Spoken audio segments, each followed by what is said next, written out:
Guys, if you ever need proof that there's a good day in front of you, it's right here. DoughBarDonuts.com. They're high in protein. They're good for you. When's the last time you ever thought that you would hear of a healthy donut? And I got to tell you, I found breakfast cereals. I found tortilla wraps. These are things that I like to eat. DoughBarDonuts.com. I've never had a dessert. They'll ship them right to your door. Go to their website. They'll come right to you. You take it out. You put it in the microwave for 10 seconds. Put a little glaze on it. It all comes in the bag. You're going to enjoy it. I suggested one with a hot chocolate or two with a cup of coffee. You can thank me later. DoughBarDonuts.com. All right, guys, I just had an interesting talk. I was talking with Robin Black, and Robin's got a show on a major network in Canada. Part of what Robin was talking about, the whole conversation had to do with Colby versus Masvidal, with how real this grudge is, with the fact that a grudge match sells and is more interesting to you, the audience, than a main event or a title fight. Nothing in the sport of combat tops or trumps personal grudge. Okay, we're stating the obvious. But then a little less obvious is, why is that? Why is that statement that I just made true? I would be open to hearing from you guys, and I certainly hope you leave me comments. I'm going to read them all, but I'll submit my argument. I don't know how strong I am on this, though. I think in the argument I have to lay out, I think if you have a whole pie, I've identified a pretty good slice. I argue for Robin that it's because we can all relate to it. We all understand personal grudge, even if we don't understand fighting. We understand inside of us we would like to fight. We have the rage. We are angry enough. When something happened to you on a personal level, and there's codes to the street, which is where Masvidal came from. And if you live by the codes of the street, it comes with rules. And one of the top rules is loyalty. When you think somebody is your friend and you find out that they are not your friend, there's retribution that you must do. Whether you're going to win or not, you must. It's another one of the rules. Colby Covington, I mean, when I talk about this as real, guys, they were teammates. Colby's not allowed in that gym anymore. Too toxic of an environment. And I'm quoting the leadership of the ATT. I imagine they looked at the two guys that have a problem with one another and just went with seniority. Hey, Masvidal's been here longer. Colby, you've got to exit. It was something along these lines. But either way, this has happened. Because there's nothing more frustrating. We can generally see through conflict that is manufactured. We see guys constantly trying to manufacture conflict, or they'll get on a stage and they try to have a quick barb at this guy, hoping that he'll barb back to them, and all of a sudden they can be mad at each other when the fight's already signed. Doesn't work the same. Why did you sign the contract? You have a problem with the guy because you're about to fight? That's not enough. It's not bad.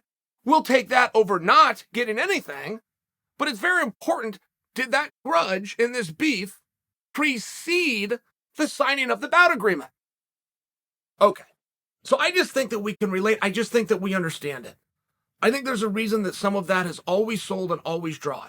I think that Jake Paul, in large part, is doing something that we've all aspired to do. He just had the courage to go out and do it. It drives boxers crazy that Jake Paul, who does not have the paper or the resume or the experience of world champion, of Olympic contenders, can fight after them on a card and draw in more eyeballs. It drives them crazy. But I think one of the things they're missing is not this, that Jake was a celebrity, that he brought his own audience. That's part of it. He's also doing something that many people have aspired to do. I think we understand that. I think we understand what a personal grudge is. You know, there used to be a time in life, it was very important that your village or your tribe had somebody who was good at fighting. Because if somebody came to invade, they weren't going to take your property. They are going to take your life. Very true, historically speaking. You needed to have some good fighters around just in case. So you get in the world like combat. We don't have anything that we're fighting over, not from that historical standpoint, not life, not property, not land, not family. So you throw a belt out. You throw a belt out, somebody got this bright idea somewhere, and guys like me will dedicate their entire life with the same kind of commitment as the old tribesmen had to do just to grab that damn belt. It worked. It just simply works. It is the single greatest marketing tool I have ever seen. So what do you do when one's not on the line? What do you do when you do proceed it back to old territory days? Whose territory is this? Whose turf is this? Who makes the rules here? South Florida's a big place. It ain't that big. American Top Team, damn big place. Wasn't big enough for the both of them. This is real. And I will tell you, nothing stands out for me more, and I have a resentment to it to this day. Mike Tyson and I don't get along. I don't know that we have a big beef, but in all fairness, he'd rather not see me and I'd rather not see him. But it all predicates on him stealing $50 from me and all of you. He fought Lennox Lewis. He's a thief for doing it. And then he comes out after the fight, grabs the microphone before he even leaves the ring, and says, that was all for promotion. I love this guy. Fair enough. I'm glad that you two worked it out. But you defrauded me and the rest of the public out of $50. So give me my money back. There is nowhere in the world that you can say one thing to get a sale that is opposite of what you promised. You don't sell me a steak and then bring me chicken and I go, excuse me, this is chicken and the bill is representative of the more important steak. And you go, I was just trying to get the sale. You can't tell me a car's got a 6-disc CD changer. It's got an AM FM radio and then go, well, I was just trying to get the sale. That's illegal. It should be illegal in fighting as well. If you're trying to bring people in to part with their time and money to observe a conflict that we found out doesn't exist. Do you see the difference? And Colby Covington has already showed us his sincerity. He had an olive branch extend to him the night that he finished part 2, rounds 6, 7, 8, 9, and 10 with Kamaru Usman. There is a bond that happens when you compete with people, and Kamaru Usman felt it. Kamaru Usman knew this is in my rear view, but this is a damn good fighter. This is my biggest threat. That's the hardest match I've ever had. And Kamaru said beautiful things about Colby. Colby took that olive branch, snapped it over his knee, and threw it back at the champ.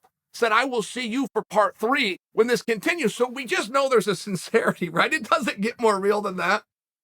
Of every great thing that Colby gave us leading up to his fight with Kamaru Usman, then 5 wonderful rounds, him refusing to bury the hatchet when it was over was easily my favorite. Because now we know it's real. Now we know what's important. Now we know what's really inside of him. And you have to be very selfish, almost to the point that you have a black heart if you're a competitor. You have to be willing to take everything from that guy. No matter how hard he's worked, no matter how bad his family loves him and needs it, no matter what support and what sacrifices he made, you are going to take it all away. You got to have a black heart. I felt as though Colby showed us that. I felt as not only did I not want my money back, I would have paid double. If there was some way to do it, give me a QR code, I'll throw in another $50. But it was because it was so authentic. And we just don't get that very often. It's about some prestige or it's about some money. I didn't hear any one of these guys complaining about anything. Colby's asking Dana, let me have this match. Masvidal's asking Dana, let me have this match. There could be more behind it. Maybe there was a great big negotiation and it just stayed away from me, but I found it refreshing that I didn't have to hear about it.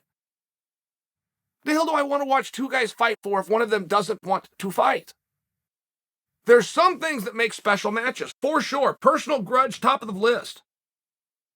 But when it's about honor, when you have 2 workout partners who know full well how this fight's going to go, I don't know. You guys don't know, we didn't get to see. These 2 guys know, and whoever's coming up short doesn't care.